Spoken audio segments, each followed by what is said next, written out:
एक कहानी एक परफेक्ट लव स्टोरी जैसे शुरू होती है। निक और एमी दोनों एक दूसरे के लिए बने हुए लगते थे। एकदम मैगजीन वाली जोड़ी, हंसी, रोमांस और वो सारी छोटी छोटी खुशियां जो एक शादी को खूबसूरत बनाती हैं। लेकिन दिखने वाली खुशी और असली जिंदगी में बहुत फर्क होता है। आज उनका 5th एनिवर्सरी है, एक दिन जो सिर्फ सेलिब्रेट के लिए होना चाहिए था। लेकिन निक सामान्य रूटीन फॉलो करता है। सुबह उठकर द बार जाता है जो वो अपनी ट्विन सिस्टर मार्गो के साथ चलाता है। निक बताता है, आज मेरा एनिवर्सरी है। निक थोड़ा इरिटेट लगता है, उसके अंदर एक अजीब सी बेचैनी है। निक घर वापस आता है, दरवाजा खुला हुआ, लिविंग रूम में अजीब सा सीन टेबल टूटी हुई, कुछ चीजें इधर उधर। निक चिल्लाता है, एमी एमी। घर खाली और एमी गायब। निक पुलिस को बुलाता है। ऑफिसर बोनी और उसका पार्टनर आते हैं। वो घर चेक करते हैं, तस्वीरें लेते हैं और एक क्लू मिलता है, ट्रेजर हंट क्लू।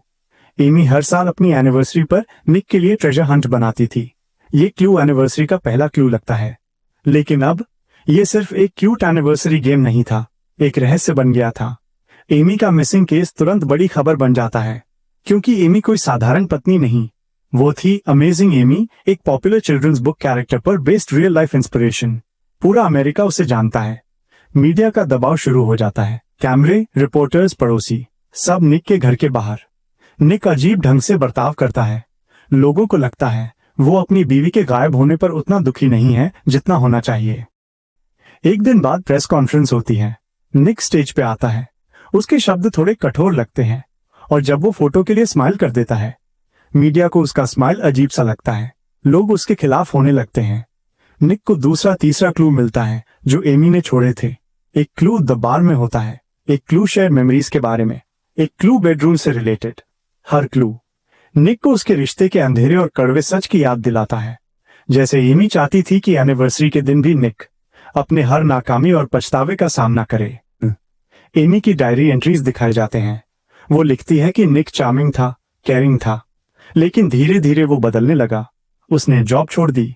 निक की मॉम की तबीयत खराब हुई तो मिजोरी शिफ्ट करने का डिसीजन लिया। एमी को यह सब पसंद नहीं था। डायरी के मुताबिक निक शॉर्ट टेम्पर्ड और कंट्रोलिंग बन गया। मीडिया और पुलिस निक को सस्पेक्ट करना शुरू करते हैं, क्योंकि 90% केसेस में हस्बैंड गिल्टी होते हैं। और सबके दिमाग में एक ही सवाल था, क्या निक ने एमी को मार डाला? असलियत ये थी कि निक घबराया हुआ था, क्योंकि निक सीक्रेटली अफेयर में था अपनी स्टूडेंट एंडी के साथ, जवान, खूबसूरत और निक के लिए दीवानी। जब ये बात निक की सिस्टर को पता चलती है तो वो भी निक पर डाउट करने लगती है। उधर पुलिस को जली हुई डायरी मिलती है, एमी की डायरी। डायरी निक को अब्यूजिव दिखाती है। उसमें लिखा है कि एमी को निक से खतरा है।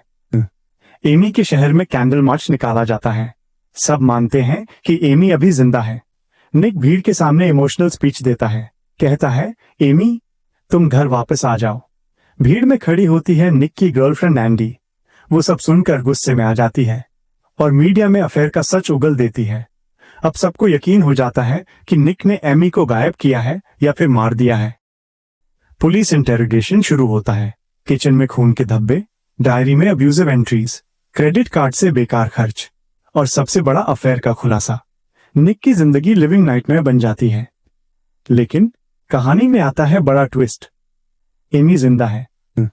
एमी की डायरी और फ्लैशबैक्स में दिखाया जाता है वो एक कूल गर्ल बनकर जीती थी, सिर्फ निक को खुश करने के लिए। लेकिन जब उसने निक को एंडी के साथ देखा तो उसने डिसाइड किया, अब निक को लाइफ टाइम पनिशमेंट दूंगी। उसने ये सब प्लान किया। अब निक पब्लिक में क्रिमिनल बन चुका है।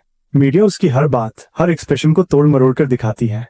लेकिन अंदर से निक जानता है सच कुछ और है। निक के लॉयर टानर बोल्ट उसे समझाते हैं, ये सिर्फ पुलिस का केस नहीं है, ये मीडिया का ट्रायल है। अगर पब्लिक सिंपैथी नहीं जीती तो जेल पक्की है। एमी मीनवाइल एक गेस्ट हाउस में रहती है, लेकिन उसे छोटे क्रिमिनल्स लूट लेते हैं। उसका प्लान खराब हो जाता है। वो मजबूर होकर अपने एक्स बॉयफ्रेंड डेसी कॉलिंग्स को कॉल करती है, एक अमीर आदमी जो अब भी एमी के लिए ऑब्सेस्ड है। कॉलिंग्स उसे लग्जरी लेक हाउस में रखता है। इधर निक सिंपैथी पाने के लिए टीवी इंटरव्यू देने मान जाता है। कैमरा के सामने वो ऑनेस्टी दिखाता है, एमी से अपनी मिस्टेक्स कन्फेस करता है। वो वही टाई पहनता है जो एमी ने उसे गिफ्ट किया था। निक कहता है, मैं एमी से बहुत प्यार करता हूँ, मैं चाहता हूँ वो घर वापस आ जाए। एमी दूर बैठी सब टीवी पर देख रही होती है। वो टाई नोटिस करती है। उसकी आंखों में एक पल को सॉफ्टनेस आती है। कॉलिंग्स भी ये सब नोटिस करता है। एमी का दिल अब बदलने लगता है। एमी नया प्लान बनाती है। वो कॉलिंग्स के साथ अच्छा व्यवहार करती है। अपने शरीर पर चोट के निशान बनाती है।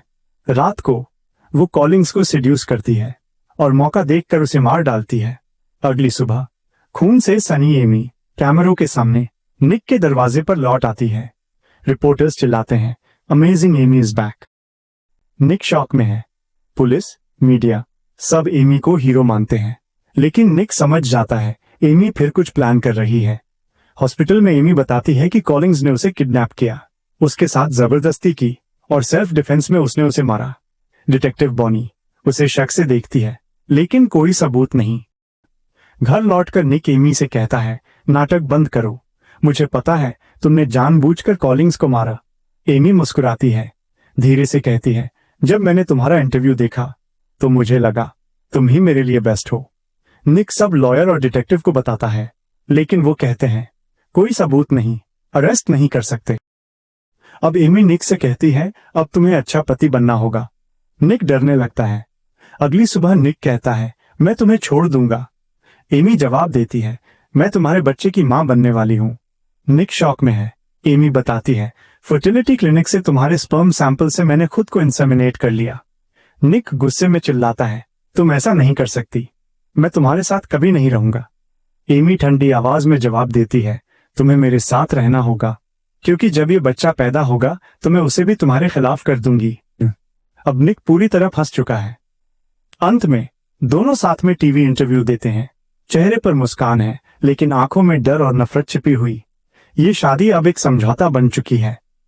एक ऐसी कहानी जहां सच, झूठ, प्यार और दुश्मनी सब एक ही चादर के नीचे सो रहे हैं, और सिर्फ एक सवाल हवा में तैरता रह जाता है, क्या ये प्यार है या सिर्फ एक खेल जो कभी खत्म नहीं होगा।